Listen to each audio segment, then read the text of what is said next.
बने हैं, राज्यकर्मी बने हैं दोस्तों, वो विशिष्ट शिक्षक नियमावली 2023 के अनुसार ही बने हैं, जो 26 दिसंबर 2023 को जारी किया गया था। और नियमावली में स्पष्ट ये दिया गया था कि ये जो विशिष्ट शिक्षक नियमावली है, बिहार राज्य विद्यालय अध्यापक नियमावली 2023 के तहत नियुक्त किए गए विद्यालय अध्यापकों के समान करने के लिए ही बनाया गया है। और जो वरीयता का निर्धारण होगा विशिष्ट शिक्षकों में, वो नियमावली के अनुसार ही होगा दोस्तों। विशिष्ट शिक्षक नियमावली 2023 का पॉइंट नंबर 7 में दिया गया है दोस्तों वरीयता निर्धारण को लेकर के, और उसी के अनुसार वरीयता निर्धारण होगा। जहां तक बात सक्षमता 1 और सक्षमता 2 पास विशिष्ट शिक्षकों का है, उसके बारे में बाद में चर्चा करेंगे। फिलहाल विशिष्ट शिक्षक में वरीयता का निर्धारण जो होगा वो नियमावली के 7.1 के अनुसार होगा।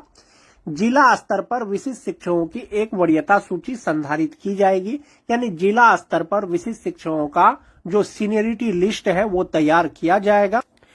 शिक्षकों की प्रत्येक श्रेणी यथा प्राथमिक, मध्य माध्यमिक और उच्च माध्यमिक के लिए विषयवार अलग वरीयता सूची तैयार की जाएगी। यानी सभी शिक्षकों का जो श्रेणीवार, जैसे 1 to 5 के शिक्षक होंगे, 6 to 8 के शिक्षक होंगे, 9 to 10 के शिक्षक होंगे या 11-12 के शिक्षक होंगे, सभी प्रकार के शिक्षकों का वरीयता सूची अलग अलग तैयार किया जाएगा।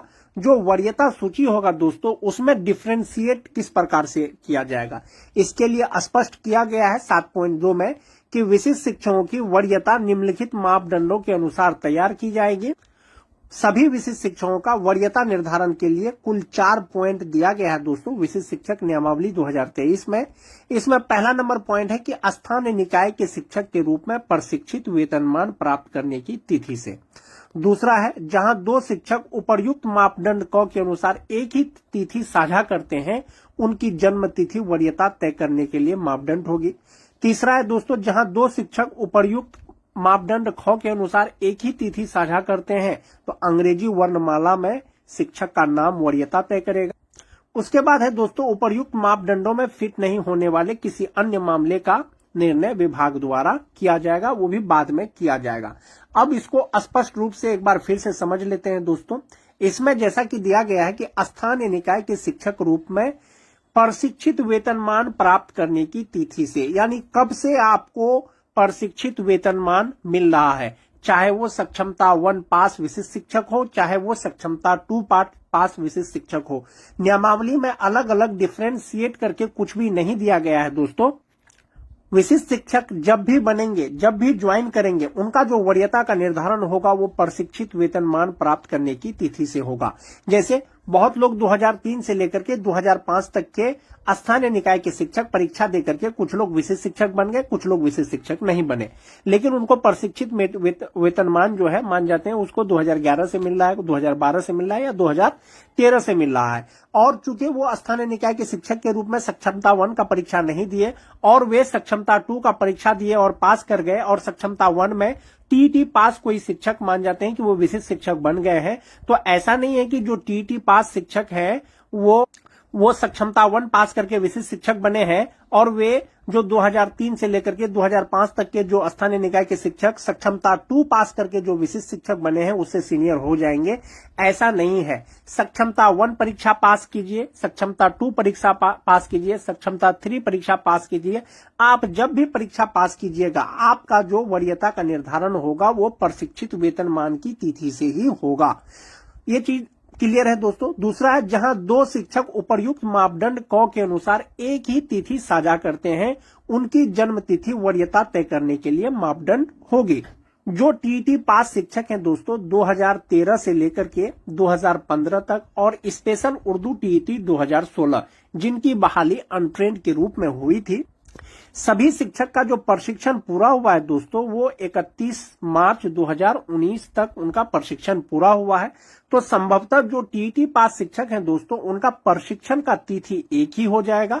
ऐसी स्थिति में विशिष्ट शिक्षकों का वरीयता का निर्धारण किस प्रकार से किया जाएगा, इसके लिए दोस्तों विभाग अलग से गाइडलाइन जारी करेगा। लेकिन नियमावली के अनुसार एक चीज ये दिया गया है कि अगर प्रशिक्षण का तिथि एक ही हो तो उनका जन्म तिथि वरीयता निर्धारण में जो है ये कार्य करेगा या मापदंड करेगा। क्योंकि 2, 4, 5, 6 या 100 शिक्षकों का बात नहीं है दोस्तों कि एक ही तिथि साझा करते हैं तो उनका जन्म तिथि के आधार पर वरीयता निर्धारण कर दिया जाएगा। यहाँ पर हजारों की संख्या में शिक्षक हैं दोस्तों, इसलिए एक ही तिथि अगर साझा करते हैं तो उनकी जन्म तिथि वरीयता तय करेगा। फिलहाल ये नियमावली के अनुसार दिया गया है। हो सकता है आने वाले दिनों में जब वरीयता का निर्धारण हो, विभाग के द्वारा जो है गाइडलाइन जारी किया जाए। लेकिन नियमावली के अनुसार एक चीज ये स्पष्ट है कि प्रशिक्षित वेतनमान प्राप्त करने की तिथि से वरीयता का निर्धारण होगा। यानी जो सबसे पहले प्रशिक्षित वेतनमान पा रहे हैं, यानी सबसे पहले जिनको प्रशिक्षित वेतनमान मिल रहा है, संभवतः वही सबसे सीनियर होंगे। इसमें जो 2003 से लेकर के 2005 तक के शिक्षक हैं, जो 2006 के शिक्षक हैं, 2010 के शिक्षक होंगे, 2016 के शिक्षक होंगे, 2013 के होंगे, 6th फेज के होंगे। ऐसे शिक्षकों में प्रशिक्षित वेतनमान जिनको सबसे पहले मिला है वही सबसे वरीय होंगे। दूसरा चीज है दोस्तों, जहां दो शिक्षक उपर्युक्त मापदंड यानी कि प्रशिक्षित वेतनमान का भी तिथि एक ही हो, उनका जन्म तिथि भी एक ही हो, ऐसी स्थिति में वरीयता का जो निर्धारण किया जाएगा वो अंग्रेजी वर्णमाला यानी नाम का जो लेटर है उसके आधार पर वरीयता तय किया जाएगा। जिनका अल्फाबेट सबसे पहले होगा संभवतः वही सबसे सीनियर होंगे। ऐसा कब होगा दोस्तों? जब 2 या 2 से अधिक शिक्षकों का प्रशिक्षित वेतनमान का तिथि एक ही हो और जन्म तिथि एक ही हो। इसके अतिरिक्त जो भी मामला होगा दोस्तों वो विभाग के द्वारा बाद में निर्णय लिया जाएगा और इसी के आधार पर विशिष्ट शिक्षक का वरीयता का निर्धारण किया जाएगा। सीनियरिटी लिस्ट तैयार किया जाएगा। प्राथमिक विद्यालय का अलग, मध्य विद्यालय का अलग, माध्यमिक विद्यालय का अलग और उच्च माध्यमिक विद्यालय का अलग अलग विषयवार वरीयता सूची यानी सीनियरिटी लिस्ट जारी किया जाएगा।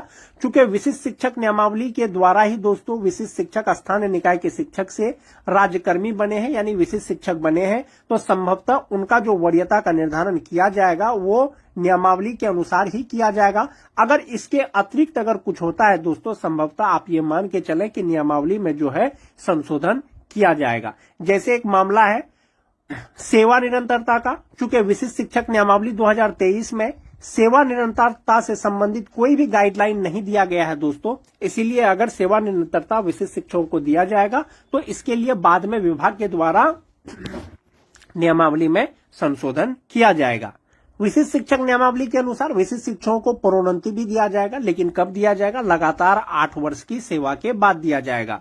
जो विशिष्ट शिक्षक जनवरी 2025 में विशिष्ट शिक्षक बने हैं, 2033 जनवरी में वो प्रोन्नति पाने योग्य हो जाएंगे। यानी 1 to 5 के जो विशिष्ट शिक्षक हैं वो 6 to 8 के विशिष्ट शिक्षक के पद पर उनका पदोन्नति या प्रोन्नति किया जा सकेगा 2033 में। जो 6 to 8 के विशिष्ट शिक्षक हैं, 6 to 8 के वरीय विशिष्ट शिक्षक के रूप में, जो 9-10 के विशिष्ट शिक्षक हैं, 9-10 के 11-12 के विशिष्ट शिक्षक के रूप में, और जो 11-12 के विशिष्ट शिक्षक हैं वो 11-12 के विशिष्ट शिक्षक के वरीय के रूप में उनका प्रोन्नति किया जा सकेगा, लेकिन 8 वर्ष के लगातार सेवा के बाद। जो जनवरी में ज्वाइन किए हैं उनका प्रोन्नति जनवरी 2033 के बाद किया जाएगा।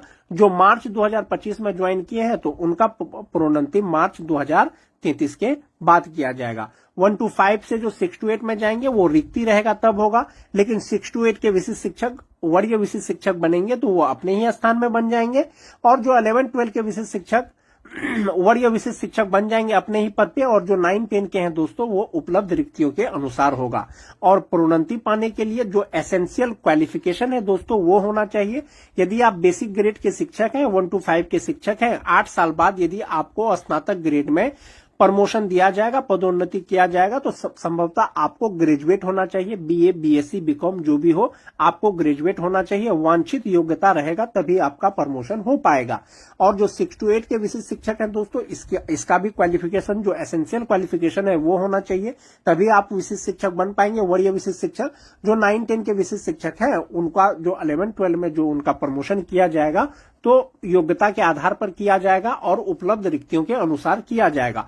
नियमावली में यह चीज स्पष्ट किया गया है दोस्तों, अधिकार के रूप में कोई भी प्रोन्नति का दावा नहीं किया जा सकेगा। सभी प्रोन्नति उपलब्ध रिक्तियों के आधार पर ही होगा और विभागीय नीति को ध्यान में रखते हुए किया जाएगा। इसके अलावा सभी प्रोन्नति विभाग की प्रचलित नीति के अनुसार की जाएगी और अपेक्षित योग्यता सहित पात्रता के अधीन होगी। यानी जो योग्यता चाहिए वो होना चाहिए। जैसे कोई 9-10 के शिक्षक हैं दोस्तों तो उनके लिए सिंपली ग्रेजुएट और बीएड होना चाहिए। यदि 11-12 में उनका पदोन्नति किया जाएगा तो पीजी होना चाहिए, एमए, एमएससी, एमकॉम होना चाहिए, तभी उनका पदोन्नति किया जाएगा। तो नियमावली में क्लियर है दोस्तों, प्रोन्नति का क्लियर है, वेतन संरक्षण का क्लियर है, और जो वरीयता निर्धारण है वो भी नियमावली में ही स्पष्ट कर दिया गया कि वरीयता का जो निर्धारण किया जाएगा वो जिला स्तर पे ही किया जाएगा और प्राथमिक, मध्य माध्यमिक, उच्च माध्यमिक का अलग अलग वरीयता का निर्धारण किया जाएगा। विभाग ने 2024 में ही दोस्तों माननीय शिक्षा मंत्री के द्वारा एक सवाल का जवाब दिया गया, जिसमें ये चीज क्लियर कर दिया गया था 20 नवंबर 2024 को ही कि जो राज्यकर्मी होंगे, जो विद्यालय अध्यापक होंगे या विशिष्ट शिक्षक होंगे, वे स्थानीय निकाय के शिक्षक से हमेशा वरीय ही होंगे, क्योंकि विद्यालय अध्यापक और विशिष्ट शिक्षक का जो श्रेणी है वो राज्यकर्मी का श्रेणी है, जबकि स्थानीय निकाय के शिक्षक का जो श्रेणी है वो पंचायती राज अंतर्गत आते हैं। इसीलिए जो राज्यकर्मी है वे स्थानीय निकाय के शिक्षक से यानी नियोजित शिक्षक से राज्यकर्मी वरीय होंगे, ये चीज स्पष्ट कर दिया गया था। तो स्थानीय निकाय के शिक्षकों से विद्यालय अध्यापक और विशिष्ट शिक्षक वरीय होंगे। और जहां तक बात विशिष्ट शिक्षकों में वरीयता निर्धारण का है दोस्तों, जैसा कि मैंने आपको पहले बताया कि सक्षमता 1, सक्षमता 2, सक्षमता 3 करके कोई भी चीज नियमावली में स्पष्ट नहीं है। संभवतः जो प्रशिक्षित वेतनमान प्राप्त करने की तिथि है उसी के अनुसार वरीयता का निर्धारण होगा। चाहे तो आप सक्षमता 1 पास करके विशिष्ट शिक्षक बनिए, चाहे सक्षमता 2 परीक्षा पास करने के बाद विशिष्ट शिक्षक बनिए, चाहे तो सक्षमता 3 परीक्षा पास करने के बाद आप विशिष्ट शिक्षक बनिए। आप जो वरीय होंगे या आपका जो वरीयता का निर्धारण किया जाएगा वो प्रशिक्षित वेतनमान की तिथि से ही किया जाएगा। आज के वीडियो में दोस्तों बस इतना ही। वीडियो अच्छी लगे तो अपने दोस्तों में